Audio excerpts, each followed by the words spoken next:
जिसकी स्टार्टिंग में ही हमें दिखाया जाता है कि डोरी और ब्रोकी यह दोनों एग हेल आइलैंड पर आ चुके थे और उनका बस एक ही गोल था कि यहाँ पर जितने भी नेवी की शिप है उन सबको डिस्ट्रॉय कर देना। और वह लोग रुकते भी नहीं हैं और वन बाय वन जितनी भी शिप होती है उन्हें फटाफट डिस्ट्रॉय करने लगते हैं। पर यह अकेले नहीं आए थे, उनके साथ जायंट का पूरा क्रू भी आया था।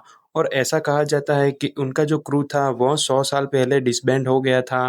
पर आखिरकार अचानक ही आज जितने भी क्रू के मेंबर्स थे वह सब मिल चुके थे और वह सब डॉरी और ब्रोगी की मदद कर रहे थे, क्योंकि वह दोनों उनके कैप्टन थे।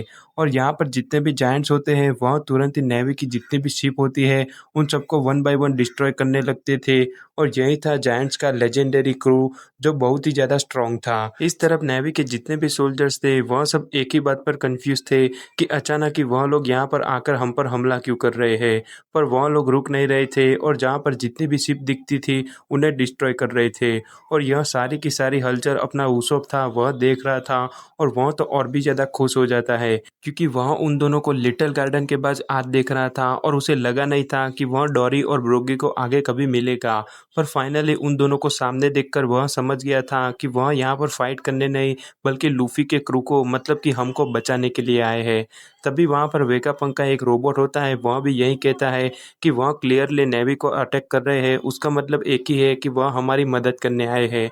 तुरंत ही अपनी नामी होती है वह ब्रुक का कांटेक्ट करने की ट्राई करती है। पर वहाँ पर लिलिथ होती है, वह तुरंत ही कहती है कि यहाँ पर जो हड्डी वाला है वह सचमुच में बहुत ही ज़्यादा पागल है। और तभी नामी पूछती है कि तुम्हारी लोकेशन क्या है। तो ब्रुक एकदम चिल मारते कहता है कि हम तुम्हारे पास से बहुत ही जल्द से गुजरेंगे। पर तुरंत ही लिलिथ को मालूम था कि उनकी जो शिप है वह यहाँ पर रुकने वाली नहीं है और वह ऐसे ही आगे बढ़ते रहे तो वह क्रैश हो जाएंगे।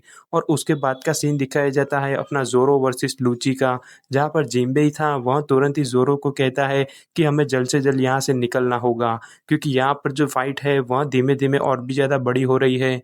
पर अपना जोरो था वह एक ही चीज़ चाहता था कि वह लूची को हरा दे। लूची तुरंत ही अपने जोरो से कहता है कि रोरोनोआ, मुझे मालूम है कि तुम्हारे क्रू की वीकनेस क्या है, क्योंकि अगर तुम में से एक भी मेंबर यहाँ पर रहेगा तो उसका मतलब यही है कि तुम्हारा पूरा का पूरा क्रू तुम्हारा इंतजार करेगा और इस फाइट को मैं जितनी लंबी बनाऊंगा उतनी देर तुम्हें होगी। पर तुरंत ही जोरो होता है वह गुस्सा हो जाता है और कहता है कि तुम्हें किसने कहा कि हमारी फाइट लंबी होने वाली है। दूसरी तरफ हमें मालूम चलता है कि पैसिफिस्तास थे वह वन बाय वन जितनी भी नेवी की छोटी शिप थी उन्हें डिस्ट्रॉय करने लगे थे। और तुरंत ही जो वाइस एडमिरल होता है वह और भी ज़्यादा गुस्सा हो जाता है, क्योंकि यहाँ पर जो टेंशन का माहौल था वह क्रिएट हो रहा था। लेकिन सबसे बड़ा सरप्राइजिंग मोमेंट तो अब आता है, क्योंकि यहाँ पर ब्लैक बियर्ड पायरेट के मेंबर कैटरीना और ओगर भी आ चुके थे और उनका इंटेंशन यहाँ पर क्या था वह हमें दिखाया नहीं गया। कैटरीना तो यह फाइट को लेकर एक्साइटेड थी और दूसरी तरफ ओगर कहता है कि ये हमारा नसीब ही होगा कि हम वापस इस फाइट में आ चुके हैं।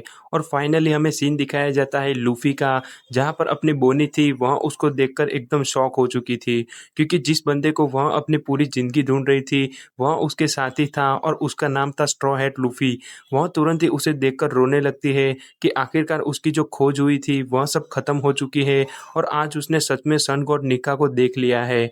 और तभी वहां पर लूफी होता है, वह तुरंत ही पूछता है कि बोनी, तुम रो क्यों रही हो। पर तभी बोनी कहती है कि मैं तुम्हें कितने सालों से ढूंढ रही थी। और तभी लूफी कहता है कि मैं तो तुम्हारे साथ ही था। पर लूफी को यह मालूम नहीं था कि उसका मतलब सन गॉड निका से था और उसे यह भी मालूम नहीं था कि वह खुद एक सन गॉड है। और तभी बोनी उसे कहती है कि मैं भी तुम्हारी तरह गम गम पंच मारना चाहती थी। और तभी लूफी कहता है कि तुम्हारे पंच तो बहुत ही ज्यादा वीक है, मैं तुम्हें दिखाऊंगा कि रियल पंच कैसे मारते हैं। और बोनी भी यही चाहती थी कि आखिरकार वेगापंक को मारने वाला सैटर्न था और वह उनके सामने खड़ा था। लूफी होता है वह बिना किसी देरी के पीछे मुड़ता है और सीधा ही सैटर्न की तरफ देखकर बोलता है कि अगर मेरे दोस्तों को कोई कुछ भी करता है तो मैं उसका बदला जरूर लेता हूँ।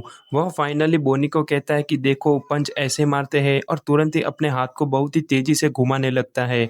इस तरफ सैटर्न था, उसे मालूम था कि उसकी हाकी का प्रेशर उसे यूज करना ही होगा और वह तुरंत ही उसका यूज भी करता है। लूफी होता है वह तुरंत ही थोड़ा सा ब्लड कफ कर लेता है, पर आखिरकार वह अपने गियर फिफ्थ के फॉर्म में था। वह तुरंत ही वापस कॉन्शियसनेस में आ जाता है और अपने हाथ को वापस बहुत ही तेजी से घुमाने लगता है। और इस बार वह रेडी था, क्योंकि उसकी जो हाकी का प्रेशर था वह सचमुच में बहुत ही ज़्यादा स्ट्रांग था। और वह कहता है कि आखिरकार तुम्हारी हिम्मत कैसे हुई कि तुमने मेरे दोस्तों को नुकसान पहुंचाया। और वह तुरंत ही गम गम डाउन गैटलिंग का यूज़ करता है और इस तरफ सैटर्न होता है वह तो कुछ भी नहीं कर पाता। ये सारी चीज़ें एक साथ देखकर बोनी थी वह तो बहुत ही ज़्यादा शॉक थी कि आखिरकार वन ऑफ द 5 एल्डर्स को कोई ऐसे कैसे मार सकता है। पर लूफ़ी था वह तो अब अनस्टॉपेबल बन चुका था और वो वापस जायंट पंच का यूज़ करता है और इस पंच का एनकाउंटर करते ही अपना सैटर्न था वह वापस पीछे फेंका चुका था और लूफ़ी था वह वापस धीमे-धीमे हँसने लगा था क्योंकि उसे मालूम था कि इस फॉर्म में उसको रोकने वाला कोई भी नहीं था। फाइनली बोनी थी वह एकदम रिलीव हो चुकी थी और तुरंत ही वहाँ पर एटलास होती है, वह कहती है कि हमें जल्द से जल्द यहाँ से निकलना होगा और तुरंत ही इतना ही कहकर जो कैटरीना होती है वह उसके पैर को छूती है और कहती है कि मुझे नहीं पता कि तुम्हारे पास कैसी पावर होगी पर हमारा जो मिशन है वह कंप्लीट हो चुका है। तभी सैटर्न होता है वह कहता है कि आखिरकार तुम दोनों यहाँ पर क्या कर रहे हो और कैटरीना मुझे लगा नहीं था कि तुम कभी ब्लैक बियर्ड के लिए काम भी करोगी। पर फाइनली अपनी कैटरीना कहती है कि जो ब्लैक बियर्ड है उसका गोल कुछ और ही है और फाइनली सैटर्न होता है वह उन पर अटैक करने की ट्राई करता है और कहता है कि आखिरकार तुम चाहते क्या हो। पर तभी वहां पर ओगर कहता है कि हम इस पूरी दुनिया को चाहते हैं। इतना ही सुनकर सैटर्न होता है वह तुरंत ही उन पर हमला करता है पर वह अपने वॉप ऑफ फूड के पावर की मदद से तुरंत ही वहां से निकल जाता है और वह वापस आ जाते हैं उस जंगल में जहाँ पर कोई नहीं था। है इस तरफ इन दोनों का मिशन क्या था वह तो हमें नहीं दिखाया गया पर उनका मिशन कंप्लीट हो चुका था और तुरंत ही उनके पीछे से कारिबो आता है जो अपने लूफी के साथ था और वह ऑलरेडी मैं भी आपकी तरह एक बड़ा सा पायरेट बनूं। और तभी वह एक शॉकिंग रिक्वेस्ट करता है कि मैं ब्लैक बियर्ड सामा से मिलना चाहता हूं क्योंकि वह मेरे आइडल है और मैं भी एक दिन उनकी तरह बनना चाहता हूं। और इसी के साथ यहाँ पर जो एपिसोड है वह एंड होता है।